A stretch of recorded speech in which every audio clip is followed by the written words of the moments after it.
Mr. President, 1 million people live in the great state of Montana. We are home to farmers and ranchers and working families, small business owners, and to bold sportsmen and women who explore until they're too exhausted to take another step. Our lands are famous worldwide, from Glacier and Yellowstone National Parks to the wild and scenic rivers like the North Fork of the Flathead River. We attract the most daring explorers, the best hunters and anglers, and all those who want to simply get away from it all. But our outdoors aren't just for out-of-staters. Montanans deeply value our land. Many Montanans remember their first hunting trip. Many recall where they landed their first trout. I remember riding horses with my father in the Bear Paw Mountains.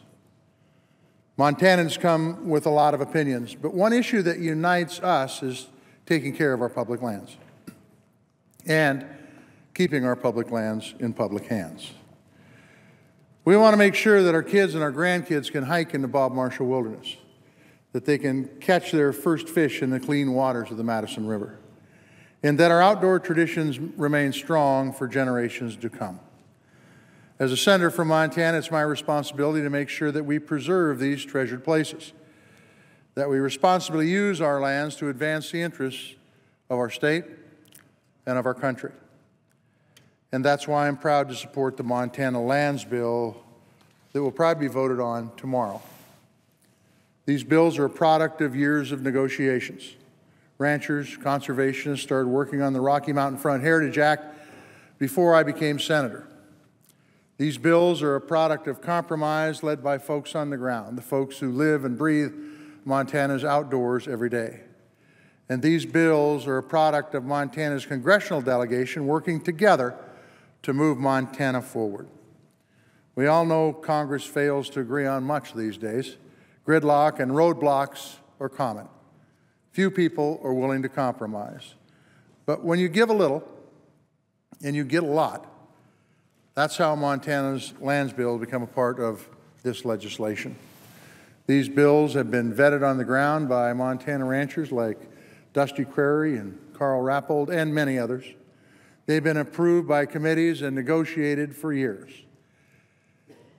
They not only deliver on our promises to Montana's ranchers, but also to the outdoorsmen and women, business owners, and Native American tribes. They are Montana-made bills. Take the Rocky Mountain Front Heritage Act, for example. This bill protects public access along the Rocky Mountain Front for hunters and anglers, outdoorsmen and women. The front is a special place in Montana lore. It's where the Rocky Mountains shoot straight out of the plains into the sky. It's a breathtaking, it's a magnificent sight. It's an ecosystem like none other in the lower 48 states. The Heritage Act designates 208,000 acres of front as conservation management area, adds another 67,000 acres to the Bob Marshall Wilderness, and supports a noxious weed management plan.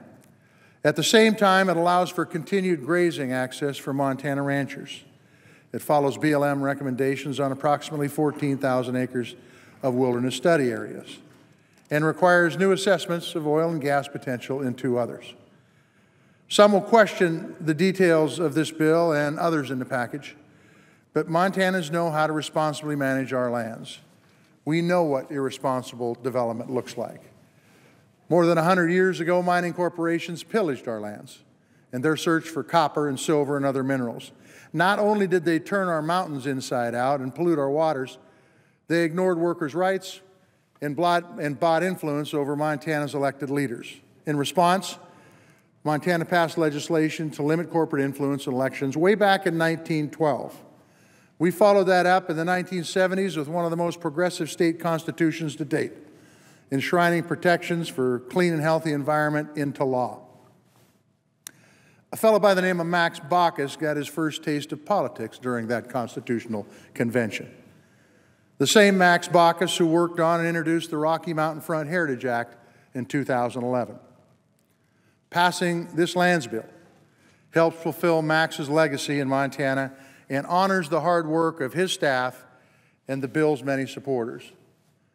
Before Max introduced his bill, he received a letter from a rancher along the front. Ben Pierce was his name. Ben told Max that he wanted to see the front remain a place with both well-managed working ranches and vibrant wildlife values. Ben supported the bill because he knew that preserving the ranching culture was critical to Montana's economy and our way of life. But he also supported the bill because he knows we must preserve Montana's most special places. That's because Montana's outdoor treasures are not only symbols of our heritage, they're also incredible economic drivers. Montana's outdoor economy, thanks to places like Glacier and Yellowstone, creates or sustains some 64,000 jobs and contributes nearly $6 billion to the state's economy every year. That's impressive in a state of just 1 million people. From outdoor stores to park cafes, Montana's economy thrives when Montana's outdoors are preserved and accessible. Preservation and access are also the cornerstones of the North Fork Protection Act, another legacy of Senator Baucus. The bill permanently protects the American side of the North Fork of the Flathead River watershed by barring future mining or drilling. The land is adjacent to Glacier National Park. It is bounded by snow-capped mountains, ringed by awe-inspiring valleys, and bisected by beautiful blue-green waters that are home to some of the nation's best whitewater rafting. Its Canadian cousin across the border is already protected. And now, thanks to this bill, the American side of the watershed will be protected from oil and gas development forever. Preserving the North Fork is not just good for wildlife or the hiker who enjoys it, it's also good for our economies and nearby communities. That's why this bipartisan bill is supported by the local Chamber of Commerce and by the mayor of nearby Whitefish, who said this bill's passage, quote, means permanent protection of our community's water supply. And we all know how important water is. These two measures are not the only bills that will benefit Montana in this lands package. My Cabin Fee Act provides economic certainty for folks who have seen their fees skyrocket on Forest Service cabins. Many of these cabins pass from generation to generation, and this bill makes sure that family cabins can be enjoyed by those who cherish them. This package also does right by our Native American friends. The Northern Cheyenne Lands Act restores the tribe's mineral rights to 5,000 acres within its boundaries, strengthening the tribe's control over its land, resources, and trust fund. It corrects an error that was made by the federal government more than 100 years ago. That, in and of itself, makes this a worthy endeavor. But there are other areas where we can work together. Just as these bills are Montana-made solutions, we can, and I believe we will, come together over Montana-made solutions to better manage our forests. Mr. President, for decades, folks in Montana have argued over our lands. They've battled over access. We've fought over resource development. We've sued and countersued over logging. But in Montana, we haven't had a new wilderness designation in 31 years. Why? Because we haven't been able to compromise. But now we have, and it means progress for Montana. This agreement is bipartisan, and I was proud to work with Senator Walsh and Senator-elect Daines to bring it to a reality. I hope that we can find more ways to compromise over lands issues and other legislation moving forward. Because after all, it is the future that matters most. Whether this body is debating immigration reform or our education system, how to rebuild infrastructure, we must always look to the future. We want the best for ourselves and for our communities. We want to leave this world in a better shape than how we inherited it.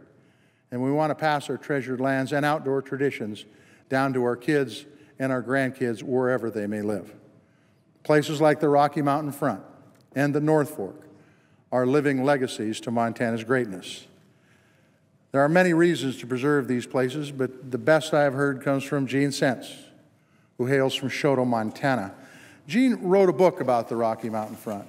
In it, he quoted another Montanan who said, "Some places on earth should be left alone, even if solid gold lies beneath them." And I couldn't agree more. Montana is the home to sky-touching mountains and beautiful plains that roll on as far as the eye can see. It's home to hardworking men and women, to Native Americans with deep connections to the land.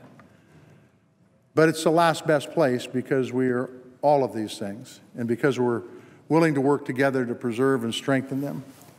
I'm very proud of this historic agreement. And today, I am particularly proud to be a Montanan.